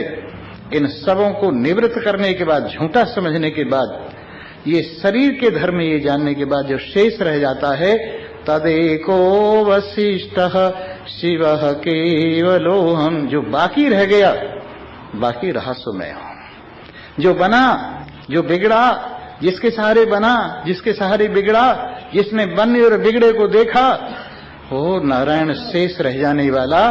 तदेको वशिष्टः शिवः केवलोहम, वो अवशेष रहने वाला नारायण मैं हूं। इस प्रकार से जिस किसी ने भी इसको जाना, पूर्व देवा ऋषियश्च तद विदुः, जो पहले देवता हुए और ऋषि हुए, उन्होंने इसको जाना। और ते तन्मया अमृता वै बभूव, वो इसके साथ तन्मय हो गए, तन्मय हो गए। घुल गई उनकी मैं नारायण के साथ, घुल गया उनका कर्तापन भोक्तापन नारायण के साथ। निबट गई पाप और पुण्य की काई, निबट गई राग द्वेष की छाया, सारी कल्पनाएं निबटकर, क्या सुंदर शब्द है, ते तन्मया अमृता ते बभूव, वो तन्मय हो गए। आप कभी परमात्मा के साथ तन्मय हुए हैं? निर्विकार के साथ तन्मय हुए हैं? निर्गुण के साथ तन्मय हुए हैं? निराकार के साथ तन्मय हुए हैं? सर्व व्यापक के साथ तन्मय हुए हैं? देश काल वस्तु से अछूते तत्व के भाव तन्मय हुए हैं, जिसमें करोड़ों करोड़ों वृंदावन कल्पित हैं, जिसमें करोड़ों करोड़ों अयोध्या स्वप्न है, जिसमें करोड़ों करोड़ों काबा कल्पे हुए हैं, जिसमें करोड़ों करोड़ ये सब बातें जिनके पीछे लोग पागल हैं, एक ख्याल है और कुछ भी नहीं। इस प्रकार ये महान जिन्होंने भी अनुभव किया, तन्मय हो गए, असीम अखंड अपार परम शुद्ध परमानंद स्वरूप। और जहां बुद्धि भी गोते खा खा कर ढूंढते ढूंढते निबट जाती है, जहां मन भी सोच विचार कर निबट जाता है, जहां चित्त भी चिंतन करके निबट जाता है, जहां अहंकार भी डूब जाता है आनंद में, वो मेरी वास्तविकता जब मैंने अपनी में अनुभव की तो कुछ चाह नहीं रही। चाह गई चिंता मिटी, मनुआ बेपरवाह, जिनको कछु न चाहिए वो शाह न के शाह। अब दो दत्तात्रेय बैठे हुए, अपने आप में मस्त। महाराज यदु देखते हैं उनको, बड़े सुंदर, युवा, तंदुरुस्त, इतने बेफिक्र, बेकार, निश्चिंत बैठे हुए हैं। पूछते हैं, हे महात्मन, आपका शरीर तो बड़ा सुडौल है, आपके शरीर के ऊपर बड़ा तेज है, आप तो बड़े युवा हैं, कुछ करते धरते क्यों नहीं है, निकम्मे क्यों पड़े हुए हैं? तुम्हारे बाल बच्चे नहीं, तुम्हारे घरवाली नहीं, तुम्हारे घरबार नहीं, तुम्हारी कोई जिम्मेदारी नहीं, इस तरह से पड़े हुए हो, प्रमादी, आलसी, निकम्मे, क्यों पड़े हुए हो? महाराज यदु के इन कठोर कठोर शब्दों ने कोई विकार पैदा नहीं किया अवधूत दत्तात्रेय में। और जैसे आकाश में शब्द बोलकर चुप हो जाता है, अपने आप कोई उत्तर नहीं मिलता, वैसे ही शांत रहे। महाराज यदु की आंखें खुल गई। लगता है कोई बहुत ही अपने आप के रस में छके हुए महान पुरुष हैं। नहीं तो व्यंग बाण अच्छे अच्छों को तिल मिला देते हैं, लेकिन वाह तेरी शांति, चैन, किसी भी तरह से अपने आप से डामाडोल नहीं हुए। कहने लगे, मैं आपको प्रणाम करता हूं। जो कुछ मैंने अब तक कहा नासमझी बश कहा, अब मैं आपको समझ गया हूं। आपको कोई इच्छा नहीं, आपको कोई चाहत नहीं, आपको कोई चिंता नहीं, आपका कोई कर्तव्य नहीं, आपकी कोई जिम्मेदारी नहीं, आपको कहीं आना जाना नहीं है, आप अपने आप में मस्त हैं। वाह, ऐसी शांति आपने कहां से प्राप्त की है? किसी गुरु ने आपको सिर पे हाथ रख के दे दी क्या ये शांति? बहुत लोग परेशान करते हैं, स्वामी जी फला महात्मा ने सिर पे हाथ रख दिया और सारी शक्तियां दे दी, आप हम पर भी कृपा कर दीजिए, सिर पे हाथ रख दीजिए और सारी सामर्थ्य जगा दीजिए। वाह रे वाह, ये सुनी सुनाई बातें। अपने आप कुछ नहीं करना चाहते, मुफ्त के माल के पीछे पड़े हुए हैं कि कहीं से मुफ्त का माल मिल जाए। लेकिन आपको बताता हूं, पहले तो मुफ्त का माल मिलता नहीं है। By the way, by chance आपको मिल गया तो आप संभाल नहीं सकेंगे, आपसे बेकार चला जाएगा। जो भी अपनी मेहनत की चीज मिलती है आदमी उसको संभालता है, जो अपने परिश्रम से मिलता है आदमी उसको संभालता है, और जो यूं ही कहीं से मुफ्त मिल जाती है, मुफ्त का माल दिल बेरहम। इसलिए इस चक्कर में मत रहिए कि कोई सिर पे हाथ रख के सारी शक्तियां तुम्हें दे देगा, तुम्हारे काम नहीं आएंगी। एक बार बाई चांस ऐसा हुआ, एक था बुढ़ा और एक थी बुढ़िया, एक उनका बेटा था। तीनों के सामने बाई चांस भगवान प्रकट हो गए।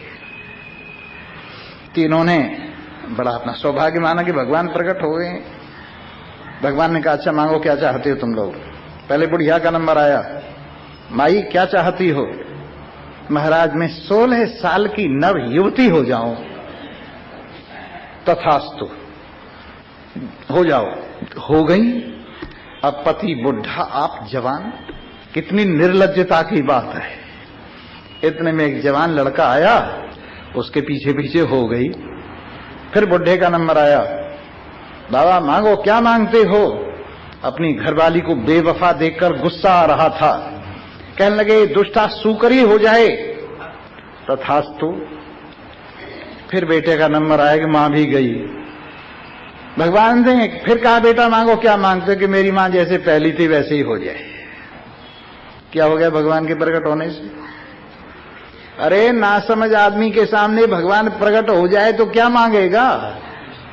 स्वामी जी कृपा कर दो, भगवान से मिलवा दो। मिलवा तो दू पर करोगे क्या?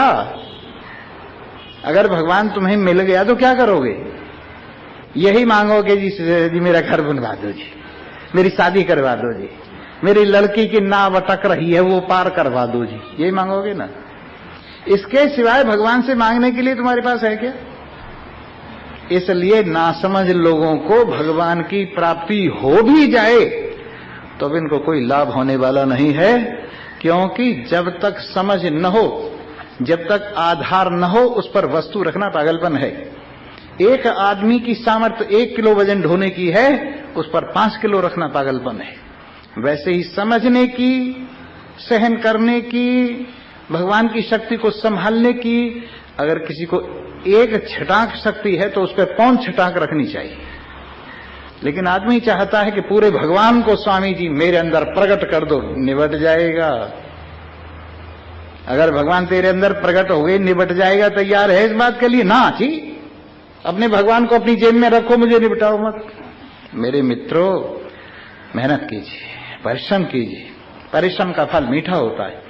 अपनी मेहनत से कमाया हुआ एक पैसा भी मूल्य रखता है, और किसी के द्वारा यूं ही फेंका हुआ पैसा भीख कहलाता है। वैसे ही भीख, ज्ञान की भीख भी मत मांगो, परिश्रम से प्राप्त करो। महान पुरुषों के चरणों में बैठो श्रद्धा पूर्वक और सुनो, और जब तुम समझदारी पूर्वक इसे सुनोगे और समझ आएगी तो ये चीज आपको लगेगी, और ऐसे लगेगी सचमुच वास्तविकता ये है।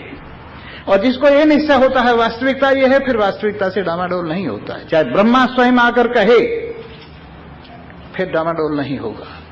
लेकिन बीच में अधर्म जिनकी नाव पड़ी हुई है, उनको बेचारों को कहीं ले जाओ, वहीं चले जाएंगे, कहीं बिठा दो, वहीं बैठ जाएंगे। थोड़ा सा लालच दे दो, तेरे को पुण्य लगेगा, तेरे पाप कट जाएंगे, तेरे घर में शांति रहेगी, तेरा मुकदमा फिट हो जाएगा।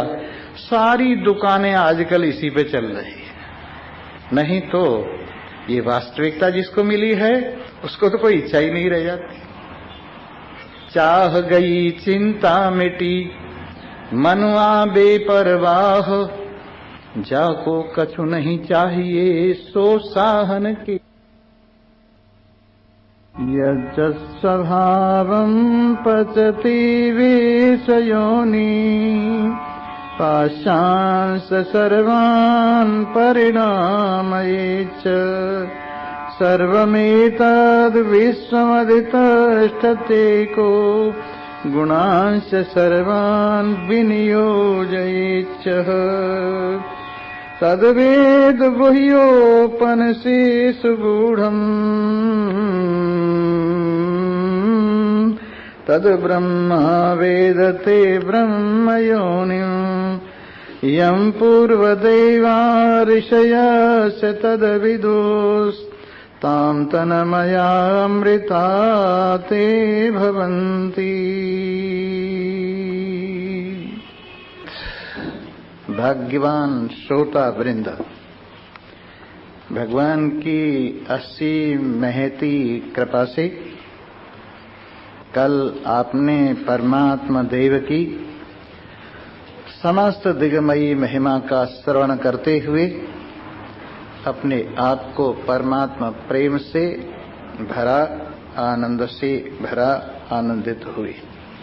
कल बताया गया था कि जिस प्रकार से सूर्य गगन में विचरण करता हुआ समस्त दिशाओं को दैदीप्यमान करता है और अपने आप में उसमें अंधेरा नहीं है। और विशेषता बताई थी कि दीपक के नीचे भले अंधेरा रहता हो, लेकिन सूर्य के नीचे अंधेरा भी नहीं रहता है, क्योंकि सूरज गगन में ऐसे ठहरा हुआ है कि उसका अंधेरे से संबंध ही नहीं है। इस प्रकार से जिसने इस महत्व को पहचाना है, समझा है, वो परमात्मा देव को बिल्कुल सूर्य की इसी महिमा के साथ तुलना करते हुए कहते हैं, परमात्मा देव भी अपने आप में भी दैदीप्यमान है और समस्त दिशाओं को दैदीप्यमान करते हैं। जो कुछ भी चराचर जगत में प्रकट होता है, स्थित रहता है, लय होता है, इन परमात्मा देव के प्रकाश में ही, परमात्मा देव के ज्ञान में ही, परमात्मा देव की उपस्थिति में ही, परमात्मा देव की सत्ता में ही ये सब लीला होती है।